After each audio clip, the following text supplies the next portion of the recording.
Vyadirogan sadatano shaktana sheshakaya prasurtana sheshan autsukya moharatidan jaghana yo purva vaidyaya namostu tasmai. Bonjour à tous, je suis Rita de la chaîne Ayunatur et aujourd'hui en collaboration avec Matej Macedo de la chaîne Vie de Veda, nous allons continuer nos études de l'Ashtanga Hridayam, Sutrasthana, premier chapitre, aujourd'hui avec la deuxième moitié du shloka numéro 26. Et il dit ce qui suit.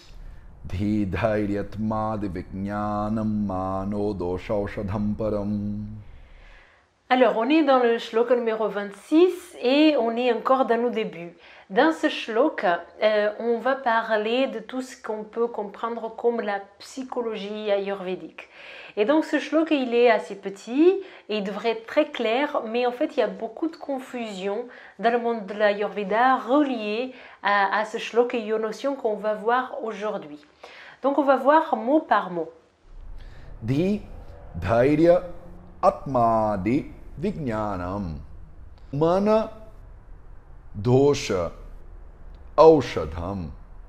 Mano, c'est le mental. Dosha, on a vu ce que c'est le dosha, c'est celui qui cause le déséquilibre.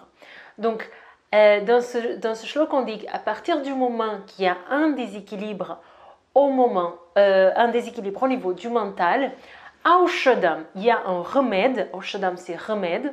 Param, c'est les meilleurs médicaments, les meilleurs remèdes qu'on va avoir pour ces problèmes, ces déséquilibres des doshas du mental, ces déséquilibres au niveau du mental. Di dhairya atmadi vijnanam. Di dhairya atmadi vijnana. Je ne prononce pas super bien, mais c'est un petit peu ça. Donc en fait, les trois meilleurs remèdes pour les doshas du mental quand il y a un déséquilibre sont ces trois-là. Alors à ce moment-là, maintenant, il va falloir qu'on se rappelle de ce que Vagbhata nous a dit auparavant sur les doshas du mental, que je vous avais même dit que parfois on appelle gunas. Donc Matej Macedo dans sa traduction, il parle toujours de doshas, mais d'autres personnes qui parlent d'Ayurveda peuvent parler des mahagunas, donc les grands gunas. Alors, là maintenant, vous pouvez peut-être être un petit peu confus, parce que juste avant, dans les shlokas précédents, on a vu les traitements des doshas, c'est-à-dire qu'on a vu qu'on peut utiliser les traitements shamana, on peut utiliser les traitements qui sont shodhana, mais en fait, Vagbhata nous avait expliqué que ces traitements sont pour le sharira, sont pour le corps, ok? Donc, tout ce qu'on a vu jusqu'à maintenant, l'utilisation du ghee, l'utilisation de vamana, de basti, donc des vomissements, des purgations, tout ça, ce sont des traitements pour le corps. Si le problème, il vient du mental, si le problème, il est manasique, comme on dit en Ayurveda, manas c'est le mental, ou mano c'est le mental, ça ne sert pas à grand-chose d'aller traiter le corps si la cause ou si le problème, il est dans le mental. Donc, c'est ce qu'on va voir dans ce shloka. Donc, on a vu depuis le début que les trois doshas sont Vata, Pitta et Kapha. Maintenant, on a vu à un moment donné, dans les shlokas précédents, que selon Vagbhata, il y en a deux. Il y en a deux doshas du mental, ou deux gunas. Okay? Ils sont, rappelez-vous bien, tamas et rajas. Et donc, c'est de ça qu'on va travailler, et c'est de ça qu'on va parler maintenant, et c'est avec ça qu'on va travailler. Rajastamascha manaso dolcha dosha vudahrtau. Ça, c'est le shloka qu'on a vu précédent, où on parlait justement de ces doshas du mental. Donc, les doshas du mental sont rajas et tamas. Lors de cette vidéo où on avait expliqué ce shloka-là, on avait aussi expliqué pourquoi est-ce que sattva n'était pas un dosha du mental et simplement un guna, parce que du coup, dosha, c'est celui qui cause le déséquilibre, donc les doshas du mental sont rajas et tamas. Sattva, il n'en fait pas partie parce qu'il ne crée pas le déséquilibre. Okay? Pour avoir l'explication un peu plus détaillée, revenez sur ce shloka où je vous ai parlé de ça en traduisant les connaissances de Matej Macedo. Dans ce shloka-là, cette deuxième moitié du shloka numéro 26, maintenant Vagbhata nous dit que si on a ces déséquilibres, donc si on a les déséquilibres de Rajas ou de Tamas, les traitements sont ces trois-là, Di, Dharya et Atman Divinyan. À chaque fois, j'arrive pas à bien prononcer ce troisième, je suis désolée. Dhi, Dhairya, Atmadivijnanam. Dhi, on peut traduire par l'intellect. Parfois, on voit aussi des traductions comme la méditation, la prière, la connaissance en sens large. Tous ces termes-là, ce sont des termes qu'on peut associer avec le mot Dhi.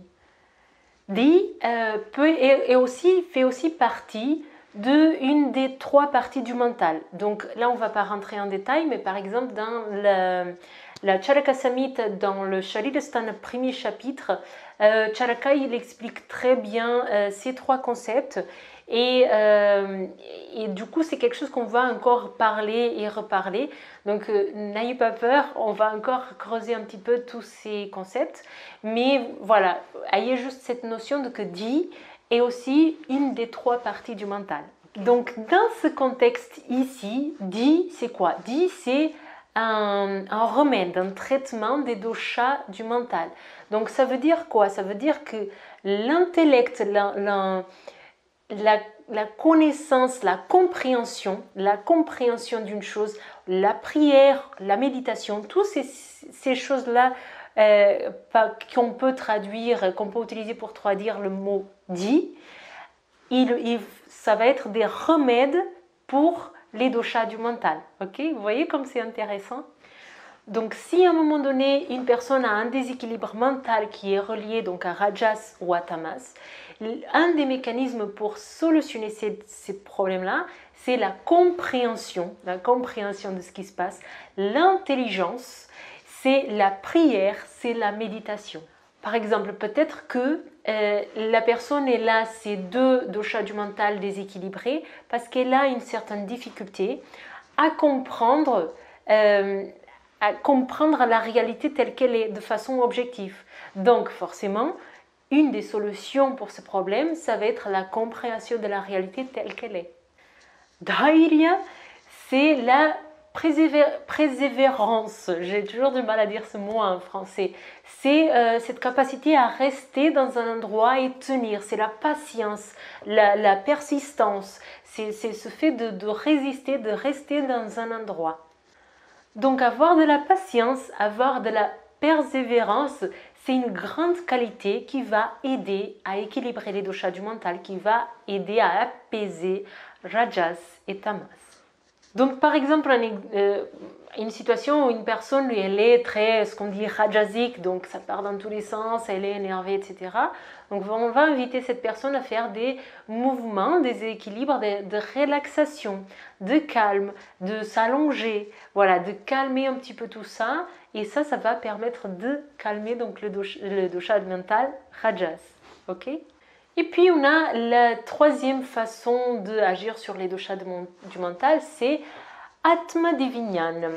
Et là, Mateusz Macedo nous dit que selon lui, ce terme-là, cette chose, c'est une des choses, ou peut-être la chose la plus importante dans la connaissance en Ayurveda, et qui peut bénéficier beaucoup les médecins, mais toutes les personnes.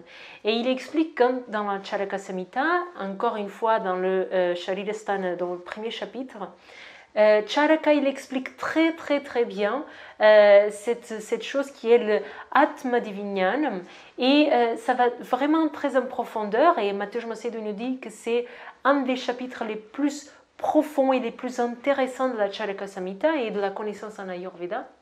Et c'est quelque chose qu'on va encore une fois revenir et revoir beaucoup de fois.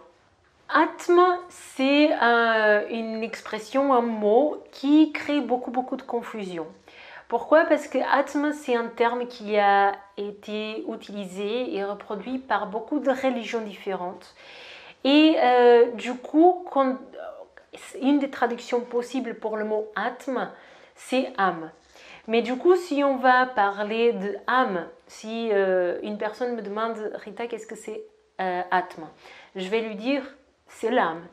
Et du coup, si cette personne, elle vient dans un contexte où elle a grandi dans un contexte chrétien, par exemple, elle va avoir une notion d'âme qui est sa notion. Et une autre personne qui vient de notre religion, par exemple de l'hindouisme, si on lui dit atma, c'est âme, elle va avoir encore une autre notion différente. Donc en fait, c'est un terme qui crée beaucoup de confusion, justement parce qu'il y a toutes nos connaissances d'avant qui se mélangent et c'est très difficile d'exprimer exactement ce que c'est Atma. Okay? Une des définitions de Atma, c'est par exemple Avyakta.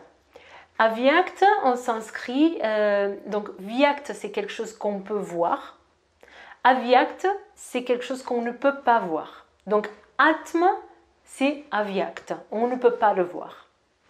Selon la Charaka Samhita, selon Charaka, le Atma, c'est cette partie de nous, cette partie de l'être qui ne peut pas être expérimentée. Parce que c'est celui qui expérimente. Atma, c'est celui qui expérimente. Là, ce qu'on travaille, c'est l'idée de ce Atma qui n'est pas ni le corps, ni l'esprit. Si les concepts deviennent un peu plus confus, ne vous inquiétez pas parce qu'on va voir et revoir ces choses encore une fois, ok, plein de fois. Donc, Atma, c'est celui qui n'est ni le corps ni l'esprit. Atma, c'est celui qui observe le fonctionnement du corps et celui qui observe le fonctionnement du mental. C'est celui qui ne peut pas être observé par personne, il ne peut pas être vu et il ne peut pas s'observer lui-même aussi. Avyakta, donc il est celui qui observe. Donc voilà qu'est-ce que c'est la notion de Atma pour les textes ayurvédiques. Okay? C'est un petit peu cette notion de celui qui observe mais qui n'est pas observable, okay? Ni par lui-même. Atma di Vijnanam, donc Atma, Adi, Atma, ce qu'on vient de voir, et Adi, toutes ces choses qui sont autour de l'âme, qui sont reliées d'une façon ou de l'autre à ce terme qui est Atma, celui qui ne peut pas être observé, celui qui observe tout, okay? Celui qui est. Donc, toutes ces notions qui sont autour, Adi, rappelez-vous que c'est etc. Donc, Atma et toutes ces notions qui sont autour de Atma, Vijnana, c'est la connaissance. Donc, si la personne sait qui elle est réellement et qu'il n'existe pas de confusion entre qui la personne est et les objets des sensations, des sens, les objets des sens. Donc, dans le cas où la personne se connaît et elle ne se confond pas avec son corps, elle ne se confond pas avec son mental, cette personne ne souffrira pas autant, ne sera pas aussi malade. Mais quand il a un déséquilibre au niveau de Rajas ou de Tamas, aller chercher qui nous sommes réellement, aller chercher au plus profond de nous cette âme, ça c'est un des traitements pour calmer les doshas du mental. Vous avez vu tout ce qu'on avait vu autour de ça? Donc on avait vu ces 3 méthodes pour calmer les doshas du mental. Et là, on s'est un petit peu plus attardé sur celui qui est si fondamental. C'est trouver, se connecter, se relier à son âme, à son atma. Donc, si vous avez aussi, vous retrouvez quelqu'un qui a des problèmes de déséquilibre au niveau du mental, donc des déséquilibres de rajas ou de tamas, ça ne sert à rien d'appliquer de l'huile, d'appliquer du ghee, de faire Vamana Virechana, de faire voilà, toutes ces choses-là qu'on a vues dans les shlokas précédents, parce que ça, ce sont des traitements pour le corps. Le Bhagavad, avec l'Ashtanga Hridayam, ce qu'il va conseiller sont ces 3 choses qu'on a vues dans ce shloka. C'est une information qui découle de la Charaka Samhita, et donc que Bhagavad il a repris. Et donc, il va conseiller ces 3 choses. La première, c'est avoir une intelligence, une compréhension des choses, voire faire de la prière ou de la méditation.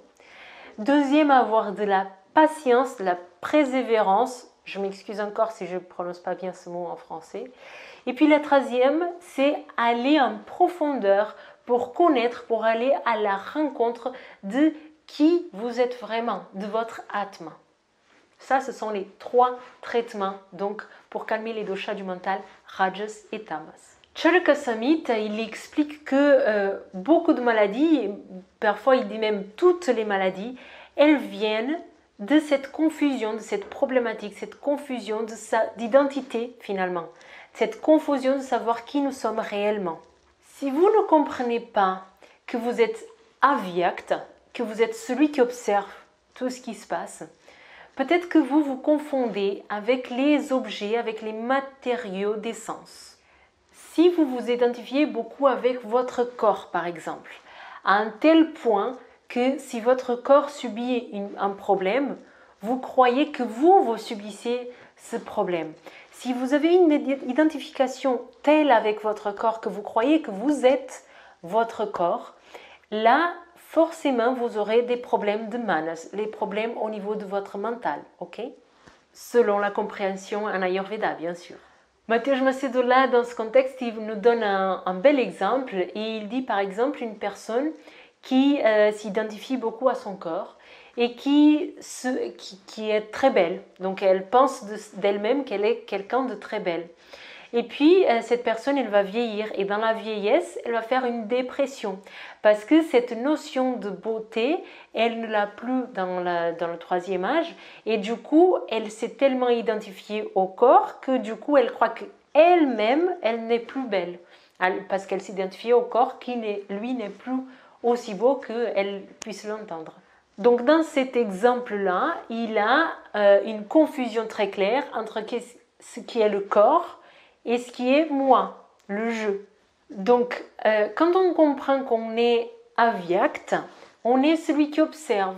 Donc si on vieillit, on a cette impression que moi je suis vieux, moi je suis moche, moi je suis grand, moi je suis petit. Et en fait ce qu'explique Charaka dans la Charaka Samhita, c'est que non, en fait, moi, je suis celui qui observe. Celui qui est moche, ou grand, ou petit, ou quoi que ce soit, c'est le corps. C'est pas la même chose.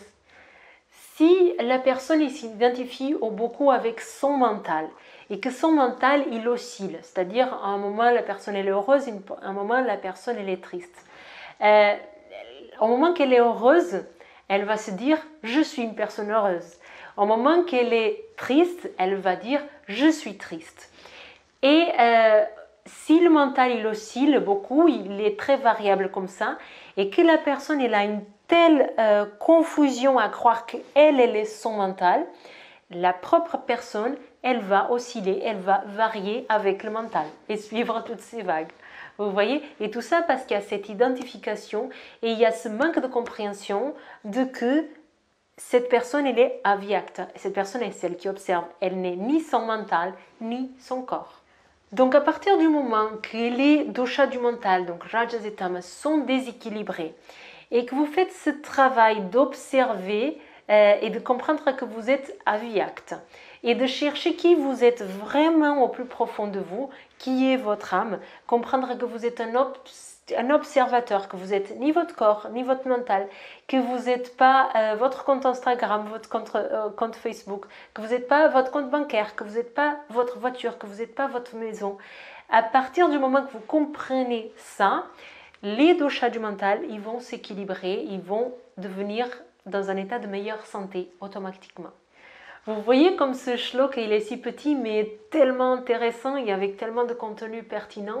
Et il arrive à nous expliquer plus clairement qu'est-ce que c'est la psychologie et l'explication du mental selon l'Ayurveda. Donc en fait la compréhension du mental en Ayurveda c'est très différent de toute cette perspective de psychologie occidentale qu'on a chez nous. Et voilà, c'est vraiment très intéressant de se pencher, de voir comment ça fonctionne, comment on comprend les choses en Ayurveda. Après, Mateusz Macedo nous explique qu'il a beaucoup de difficultés à traduire ces mots, à traduire par exemple le mot atma par âme, à traduire le mot manas par mental, parce que l'âme, le mental, ce sont des mots que pour nous occidentaux et dans notre enfance et comme on a grandi, on a déjà chargé ces mots d'une signification et de contenu, de compréhension qui ne sont pas forcément la compréhension et le contenu qu'on veut avoir dans une compréhension de ce qui est l'Ayurveda. Donc pour nous, c'est toujours beaucoup plus intéressant d'essayer de comprendre quel est le sens, quelle est la signification des mots qui sont utilisés dans le contexte là que Bhagavata dans l'Ashtanga Hridayam et que Charaka dans le Charaka Samhita ont voulu attribuer à ces mots-là. C'est aussi pour ça qu'on parle souvent en sanskrit plutôt que dans les traductions. Voilà ce qu'on voulait voir dans ce shloka. On va encore revoir tous ces concepts un peu plus en profondeur avec le temps. Mais aujourd'hui, s'il y a une chose que vous devez retenir, c'est que si vous avez une problématique au niveau du mental, ça ne sert à rien d'utiliser toutes les techniques qu'on a vues dans les shlokas précédents qui sont reliées au corps. Donc pour traiter un problème d'oscillation, un problème de rajas et de tamas, donc des doshas du mental, il faut utiliser ces 3 techniques qu'on a vues lors de ce shloka. Okay? Si vous avez des questions, n'hésitez pas à les poster dans les commentaires. Je répondrai moi-même et si j'y arrive pas, je demanderai à Matej Macedo et il se fera le plaisir de répondre et je traduirai. Et sinon, je vous dis à la prochaine vidéo. Merci.